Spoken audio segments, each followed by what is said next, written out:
Pemerintah telah menetapkan kebijakan work from home atau WFH bagi ASN sekali sepekan setiap hari Jumat. Kebijakan ini mulai berlaku mulai 1 April 2026.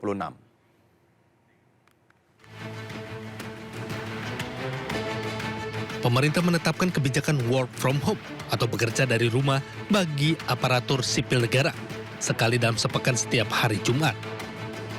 Kebijakan ini disampaikan oleh Menteri Koordinator Perekonomian Airlangga Hartarto.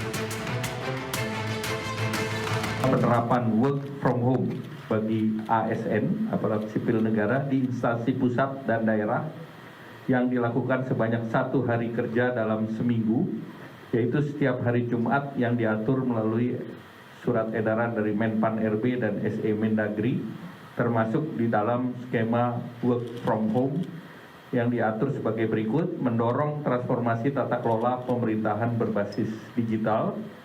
Kemudian yang kedua, efisiensi mobilitas, termasuk pembatasan penggunaan kendaraan dinas 50%, kecuali untuk operasional dan kendaraan listrik, dan mendorong penggunaan transportasi publik.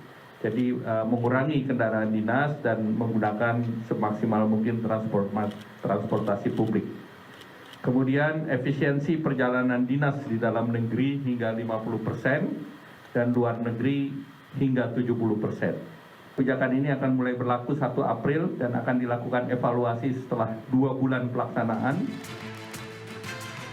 Ada beberapa sektor yang dikecualikan dari WFH ini, yakni sektor layanan publik seperti kesehatan, keamanan, dan kebersihan, serta sektor strategis seperti industri atau produksi, energi, air, bahan pokok, perdagangan, transportasi, logistik, dan keuangan. Sementara untuk kegiatan belajar mengajar tetap dilakukan secara tatap muka dari tingkat dasar hingga menengah 5 kali dalam seminggu.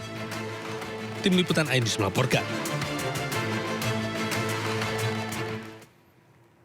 Penerapan work from home atau bekerja dari rumah bagi aparatur sipil negara di hari Jumat mengundang pro dan kontra dari masyarakat.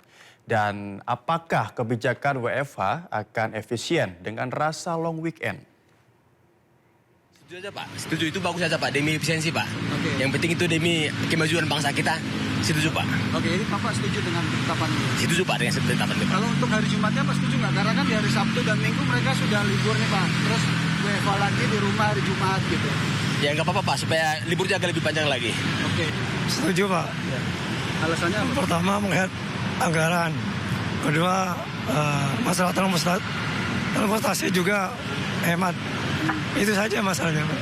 Oke, efektif nggak kalau di hari Jumat? Karena kan hari Sabtunya mereka sudah libur juga. Gitu. Efektif aja Pak, tidak ada masalah Pak ya. Mengingat ada gejolak masalah ini kan, perang ini. Itu aja Pak.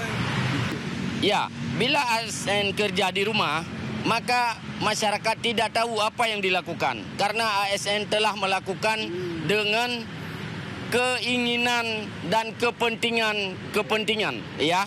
Maka kami sebagai masyarakat Indonesia dari Sabang sampai Merauke, saya Ayah Pejuang tidak setuju ASN bekerja di rumah di hari Jumat. Karena hari Sabtunya free, hari Minggunya free. Pemirsa, selanjutnya kami ajak Anda mengetahui pantauan arus lalu lintas hari ini di sejumlah wilayah melalui pantauan CCTV Korlantas Polri. Kita akan bergabung dengan Brigadir Aniza di studio NTMC Polri. Brigadir Aniza, bagaimana pantauan arus lalu lintas di sejumlah titik di wilayah Indonesia melalui pantauan CCTV? Silakan laporan Anda. Ya baik, terima kasih Novel dan juga selamat siang pemirsa. Saya Brigadir Anissa dari NTMC Polri kembali hadir untuk menginformasikan kondisi arus lalu lintas pada siang hari ini menjelang memasuki jam istirahat makan siang. Untuk yang pertama kita langsung saja menuju ke CCTV yang pertama, yaitu di kawasan Bundaran Pondok Indah, Jakarta Selatan. Bisa kita saksikan bersama situasi arus lalu lintas pada siang hari ini, yakni dari arah Lebak Bulus yang akan mengarah ke Blok M maupun yang akan mengarah ke Fatmawati terpantau sudah ada peningkatan volume kendaraan. Arus lalu lintas terpantau ramai dan juga ketersendatan pada siang hari ini terjadi menjelang traffic light, namun selepasnya kendaraan masih terlihat dalam keadaan ramai.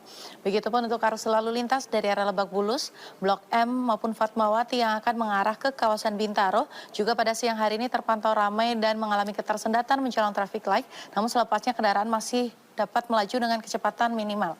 Kami himbau bagi para pengendara untuk selalu berhati-hati, menunggu antrian traffic light tepat di belakang garis stop, dan memperhatikan arahan dan himbauan petugas kami yang ada di lapangan. Dari kawasan Jakarta Selatan, kita akan beralih ke kawasan Jakarta Barat, tepatnya di kawasan Selipi Palmerah.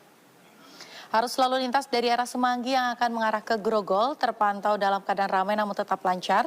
Begitupun untuk arus lalu lintas dari arah Semanggi yang akan mengarah ke Petamburan maupun yang akan mengarah ke Pejompongan ataupun Cawang.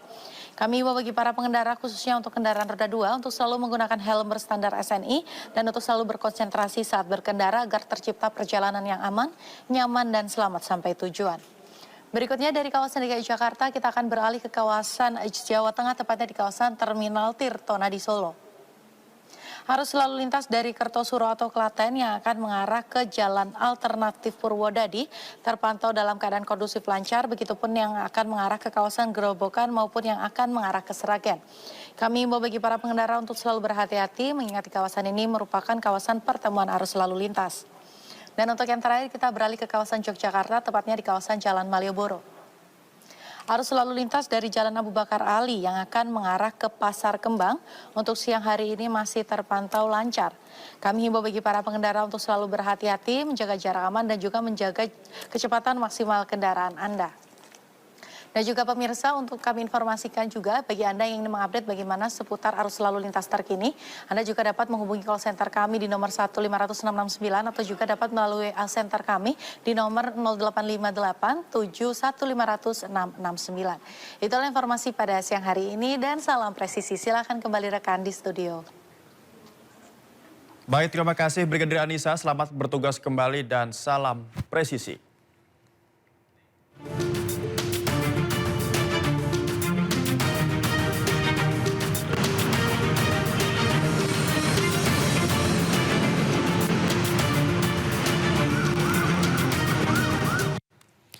Pemirsa, usai pemerintah memastikan tidak menaikkan harga BBM subsidi maupun non-subsidi, antrean SPBU di Jakarta tampak normal. Pemerintah telah menjamin stok dalam negeri BBM aman, meski eskalasi konflik di Iran belum menunjukkan penurunan.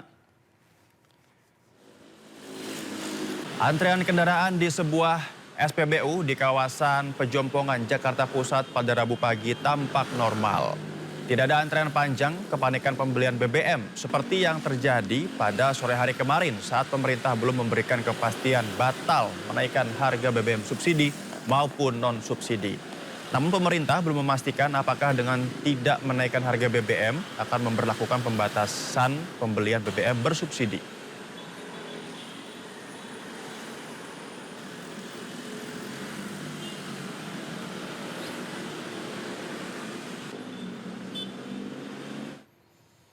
Pemirsa, usai terjadi panik buying BBM bersubsidi kemarin, apakah stok BBM di sejumlah SPBU di Jakarta masih aman? Kita telah bergabung dengan rekan kami Indira Utomo dan juru kamera Sutrisno di SPBU kawasan Bendungan Hilir, Jakarta Pusat. Indira, apakah BBM bersubsidi masih tersedia di SPBU tempat Anda melaporkan? Ya, selamat siang Naufal dan juga pemirsa. Memang sebelum 1 April kemarin sempat terjadi kekhawatiran begitu di masyarakat karena adanya isu bahwa harga BBM akan naik. Dan kondisi ini dipicu karena memang adanya minyak mentah dunia yang harganya mulai meningkat dan kondisi geopolitik di Timur Tengah. Dan saat ini kami melaporkan dari SPBU di kawasan Bendungan Hilir, memang sejak pengumuman kemarin tidak ada lagi antrian yang cukup padat begitu karena adanya panik buying dari masyarakat. Dan sejumlah pengendara juga terlihat datang dan pergi secara bergantian dan tidak ada lonjakan yang signifikan. Tadi kami juga sempat berbincang dengan pihak SPBU untuk memastikan ketersediaan stok BBM apakah dalam kondisi aman atau tidak, dan memang dikatakan masih dalam kondisi yang aman. Dan tidak juga terjadi kelangkaan baik untuk jenis BBM subsidi maupun non-subsidi. Dan tadi saya juga sempat berbincang dengan pengendara untuk bertanya apakah setelah kemarin adanya isu kenaikan BBM itu merasa panik dan melakukan pembelian dalam jumlah yang banyak. Ya, memang dari pengendara sempat mengatakan awalnya panik buying begitu, namun setelah pemerintah mengumumkan 1 April tidak terjadi adanya kenaikan, maka masyarakat kembali seperti biasa begitu, tidak membeli BBM dalam jumlah yang banyak. Karena dia juga khawatir nantinya BBM ini akan berdampak pada biaya operasional kesehariannya. Begitu, Noval. Baik, terima kasih rekan kami Indira atas laporannya. Selamat bertugas kembali dan sehat selalu.